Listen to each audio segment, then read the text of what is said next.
తెలుగు రాష్ట్రాల్లో సంచలనం సృష్టించినటువంటి కేస్ పాస్టర్ ప్రవీణ్ పగడాల గారి విషయం.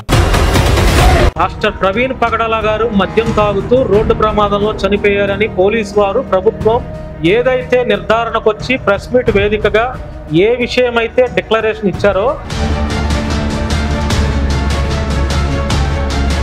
చాలా మందికి ఈ ఆంధ్రప్రదేశ్ని మరొక మణిపూర్ రాష్ట్రంగా చేయాలని ప్లాన్లు జరుగుతున్నాయి, ప్రణాళికలు చేసుకుంటున్నారు బీజేపీ ఆర్ఎస్ఎస్ వాళ్ళు అని చెప్పి.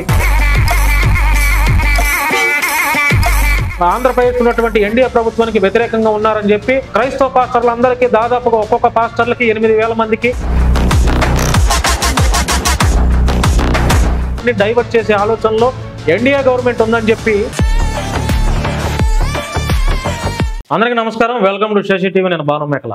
తెలుగు రాష్ట్రాల్లో సంచలనం సృష్టించినటువంటి కేస్ పాస్టర్ ప్రవీణ్ పగడాల గారి విషయం. గత నెల 24వ తేదీన ఆయన రోడ్డు ప్రమాదంలో చనిపోయారని చెప్పి పోలీసు వారు ఏదైతే చెప్పారో రీసెంట్గా ప్రెస్ మీట్ పెట్టి కూడా పోలీసు వారు నిర్ధారణ చేసేశారు. పాస్టర్ ప్రవీణ్ పగడాల రోడ్డు ప్రమాదంలో చనిపోయారు ఆల్కహాల్ తీసుకొని అని చెప్పి మనందరం చూసాం.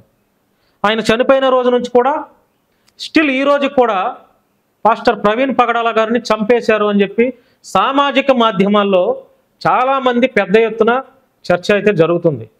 పాస్టర్ ప్రవీణ్ పగడాల గారు మద్యం తాగుతూ రోడ్డు ప్రమాదంలో చనిపోయారని పోలీసు వారు ప్రభుత్వం ఏదైతే నిర్ధారణకు వచ్చి ప్రెస్ మీట్ వేదికగా ఏ విషయమైతే డిక్లరేషన్ ఇచ్చారో క్రైస్తవ సమాజం మొత్తం, క్రైస్తవ పాస్టర్లు మొత్తం కూడా ప్రభుత్వాన్ని తప్పుపడుతున్నారు.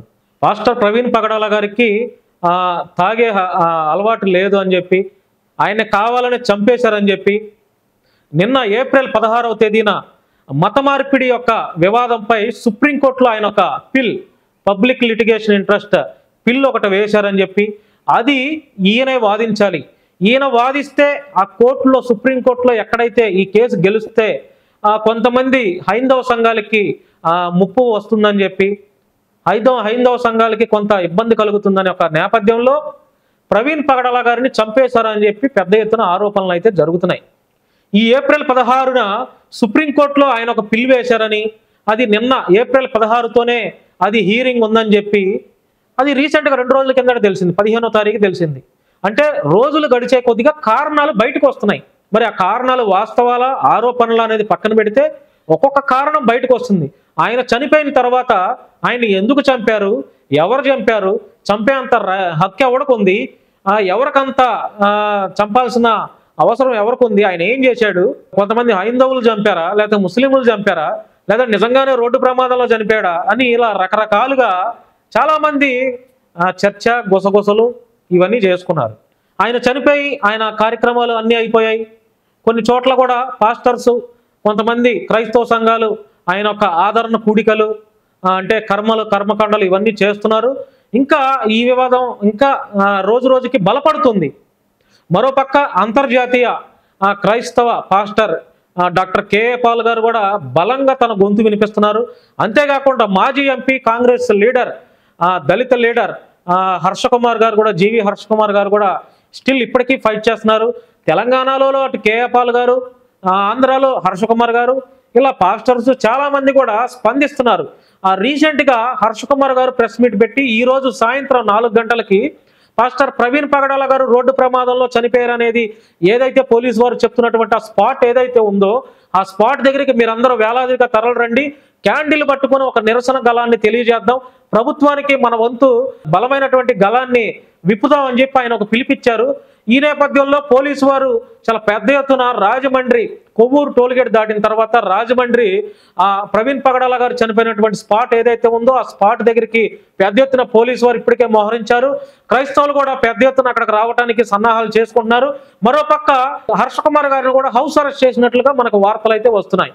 మరి క్రైస్తవ సంఘాలు, లక్షలాది మంది క్రైస్తవులు, పాస్టర్స్ ఆయన రోడ్డు ప్రమాదంలో తాగి రోడ్డు ప్రమాదంలో చనిపోయాడనే వార్తను ఎవరు కూడా యాక్సెప్ట్ చేయట్లేదు, ఎవరు స్వాగతించట్లేదు. ప్రభుత్వం తప్పుదోవ పట్టించి ఈ కేసుని ఆయన తాగుబోతుగా చిత్రీకరించి రోడ్డు ప్రమాదంలో చనిపోయారు అనేది క్రియేట్ చేశారు. ఆ వీడియోలన్నీ ఫేక్ అని, డూబు ప్రవీణ్ అని చెప్పి ప్రవీణ్ గారి ప్లేస్లో ఇంకొకళ్ళని పెట్టారని చెప్పి ఇవాళ ఇదంతా కల్పితం అని చెప్పి చాలామంది నిర్ధారణకు వస్తున్నారు క్రైస్తవ సమాజం మొత్తం. కేఏ పాల్ గారు ఇప్పటికే హైకోర్టులో పిటిషన్ వేశారు. హర్ష కుమార్ గారు ఇప్పటికే పెద్ద ఎత్తున ఫైట్ చేస్తున్నారు. కొంతమంది ఎవరెవరైతే చంపారో, ఎవరి మీద అయితే అనుమానాలు ఉన్నాయో కూడా వారి పేర్లు కూడా హర్ష కుమార్ గారు, ఆయన కుమారుడు ఇప్పటికే పెద్ద ఎత్తున గలం విప్పుతున్నారు. చాలా పెద్ద ఎత్తున పోరాడుతున్నారు. సోషల్ మీడియాలో లేదంటే యూట్యూబ్లో ఎవరెవరైతే పాస్టర్స్ బలంగా తమ గొంతు వినిపిస్తున్నారో వారిని కూడా ప్రభుత్వం నొక్కేసే ప్రయత్నం చేస్తుంది. వారికి కూడా నోటీసులు పంపిస్తున్నారు. పోలీసు వారు, ప్రభుత్వం అఫీషియల్గా ప్రెస్ మీట్ పెట్టి కేసు క్లోజ్ అయింది అంటే ఎవరు దాన్ని తీసుకోవట్లా. కేసు క్లోజ్ అయినంత మాత్రాన కోర్టులో పిల్ వేయకూడదని, లేకపోతే కోర్టులో పిటిషన్స్ వేయకూడదు రూల్ ఏమన్నా? అప్పీల్, మరొక అప్పీల్కి వెళ్తారు. కింద కోర్టులో న్యాయం జరగకపోతే, కింద కోర్టులో అన్యాయం జరిగితే పై కోర్టుకి ఎట్లా అయితే వెళ్తారో వీళ్ళు ప్రభుత్వం వారు, పోలీసు వారు పెట్టినటువంటి ఆ ప్రెస్ మీట్లో ప్రవీణ్ పగడాల గారిది రోడ్డు ప్రమాదం అని వారు ఏదైతే నిర్ధారణకు వచ్చారో అది వాళ్ళకి సాటిస్ఫైగా లేదు కాబట్టే హైకోర్టులో పిల్స్ వేస్తున్నారు, ఇంకా పోరాడుతున్నారు. అవసరమైతే రీపోస్ట్ మార్టం చేయించడానికి పిటిషన్స్ వేసే ప్రయత్నాలు చేస్తున్నారు. మరి హర్ష కుమార్ గారిని అయితే అరెస్ట్ చేసే హౌస్ అరెస్ట్ చేసినట్టు మనకు తెలుస్తుంది. ఆ రాజమండ్రి ప్రవీణ్ పగడాల గారు చనిపోయినటువంటి స్పాట్లో పోలీసులు పెద్ద ఎత్తున ఇప్పటికే అక్కడ మోహరించారు. మరి క్రైస్తవులు కూడా ఈ వివాదం చిలికి మతాల మధ్య ఎక్కడ గొడవలు జరిగి ఇంకా మనుషులు చంపుకునే పరిస్థితి వస్తుందని నాకైతే భయం వేస్తుందండి. చాలా భయం వేస్తుంది. ఎందుకంటే ఎవరి మతం వాళ్ళ గొప్ప, ఎవరి కులం వాళ్ళ గొప్ప. నాకైతే నా అభిప్రాయం మేరకు నాకు మతాలు పెచ్చలేదు, కులాల పెచ్చలేదు. హ్యూమన్ బీయింగ్ అని నమ్ముతాను. మనందరం మనుషులమని నేను నమ్ముతాను. మనిషిని గౌరవించుకుంటే చాలు అని చెప్పి నేను అనుకుంటాను. ఆపదలో ఉన్న ఒక మనిషికి మనం హెల్ప్ చేస్తే అందులోనూ దేవుడు కనపడతాడని మనం అనుకుంటాం. మరి మతాల పెచ్చ నమ్మకాలు ఓకే, నాకు కూడా ఒక మతం ఉంటుంది, నాకు కూడా ఒక కులం ఉంటుంది, అది నా ఇంటి గడప వరకే. బయటకు వచ్చిన తర్వాత మనకెందుకండి మతాలు గొడవలు? హిందువులు, ముస్లింలు, క్రైస్తవుల మధ్య గొడవలు జరుగుతున్నాయి.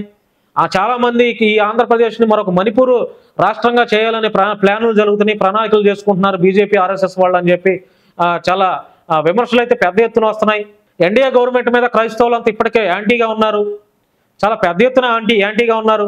రాబోయే రోజుల్లో ఎన్డీఏ గవర్నమెంట్ని ఎలా అయినా సరే ఓడించాలి, లేకపోతే మత గొడవలు జరిగి మనుషుల మధ్య చంపేసుకునే సందర్భాలు కూడా వస్తాయని చెప్పి క్రైస్తవులు ఇప్పటికే పెద్ద ఎత్తున విమర్శలు చేస్తున్నారు. మరోపక్క ప్రవీణ్ పగడాల గారు ఒక పేరు పొందినటువంటి క్రైస్తవ పాస్టర్, ఆయన చంపిన నేపథ్యంలో క్రిస్టియానిటీ మొత్తం ఆంధ్రప్రదేశ్ ఉన్నటువంటి ఎన్డీఏ ప్రభుత్వానికి వ్యతిరేకంగా ఉన్నారని చెప్పి క్రైస్తవ పాస్టర్లందరికీ దాదాపుగా ఒక్కొక్క పాస్టర్లకి 8,000 మందికి, ఒక్కొక్క పాస్టర్కి 35,000 చొప్పున వారి అకౌంట్లలో జమ చేసి ఈ ప్రవీణ్ పగడాల గారి మరణ విషయాన్ని డైవర్ట్ చేసే ఆలోచనలో ఎన్డీఏ గవర్నమెంట్ ఉందని చెప్పి క్రైస్తవ సమాజం మొత్తం సోషల్ మీడియాలో ఆరోపణలు చేస్తున్నారు.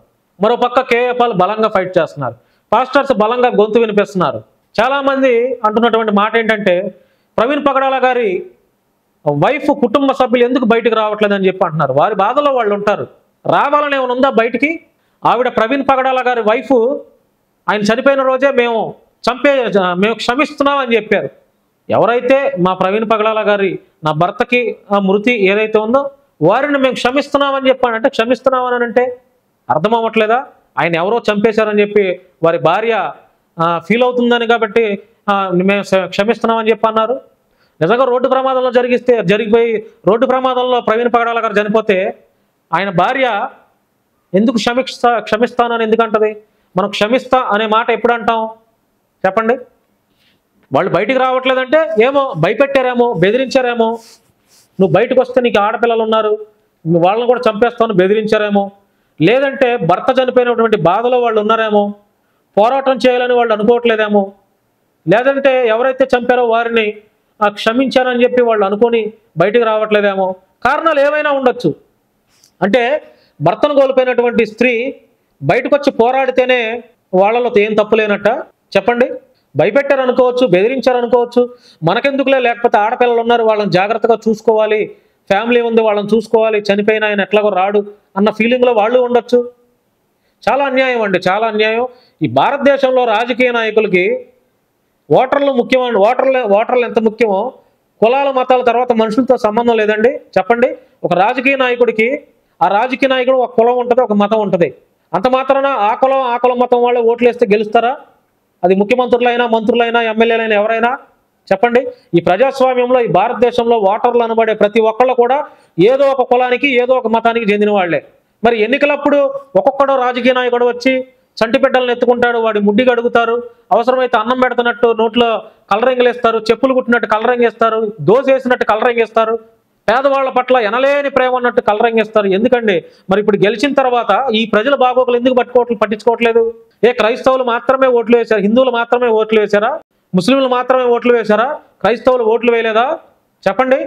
3 మతాల వాళ్ళు, అన్ని కులాల వాళ్ళు ఓట్లు వేసి గెలిస్తేనే ఈరోజు మంత్రులుగా, ముఖ్యమంత్రులుగా చలామణి అయ్యి ప్రజల్ని పాలిస్తున్నారు. ఆ సెన్స్ ఎందుకు లేదు మీకు? ఈ మతాల మధ్య గొడవలు జరుగుతున్నాయి, మీ వివాదాన్ని క్లోజ్ చేయండి. ఈ మతాల మధ్య గొడవలు లేకుండా చేయండి. ఆంధ్రప్రదేశ్ని ఇంకా సింగపూర్ లాగా, లేకపోతే మరొక ప్రాంతాల్లాగా డెవలప్ చేయండి, అభివృద్ధి చేయండి. ఇవన్నీ మానేసి మతాల మధ్య గొడవలు ఏందండి? ఇదంతా నాన్సెన్స్గా ఉంది. క్రైస్తవులంతా ప్రభుత్వం మీద యాంటీగా ఉన్నారు, చాలా వ్యతిరేకంగా ఉన్నారు. మరి రాబోయే రోజుల్లో మీకు బుద్ధి చెప్పడానికి కూడా ప్లాన్ చేసుకుంటున్నారు వాళ్ళంతా. ఏంటండి మతాల మధ్య, కులాల మధ్య గొడవలు? మరి అందరం మనుషులు. ఎవడో కొంతమంది ఉన్మాదులు చేస్తారు, క్రైస్తవ ఉన్మాదులు, హిందూ ఉన్మాదులు చేస్తారు కొంతమంది. ఆ కొంతమంది వల్ల ఈరోజు ఈ గొడవలు వచ్చి చేస్తున్నాయి. మరి ఇక రాబోయే రోజుల్లో మతాల మధ్య గొడవలు ఇంకా పెరిగి పెరిగి పెరిగి పెరిగి ఎంతవరకు పరిణామాలు దారితీస్తారో నాకైతే తెలియదు. కానీ నేనైతే చాలా షైగా ఫీల్ అవుతున్నా. మిగతా రాష్ట్రాలు అంతా, ప్రపంచ దేశాలన్నీ టెక్నాలజీ రంగంలో ముందుకు వెళ్తుంటే మన దేశం, మన ఇండియా మాత్రం కులాల మతాల మధ్య గొడవలతో కొట్టుకు చచ్చి మనుషులు అనేది మర్చిపోయి చంపుకోవటం, నరుక్కోవటం ఇవన్నీ జరుగుతున్నాయి. చాలా షేమ్గా ఉందండి, నాకు చాలా షేమ్గా ఉంది. థ్యాంక్ యూ అండి, థ్యాంక్ యూ. మీ యొక్క అభిప్రాయాన్ని కామెంట్ రూపంలో తెలియజేయండి. ధన్యవాదాలండి.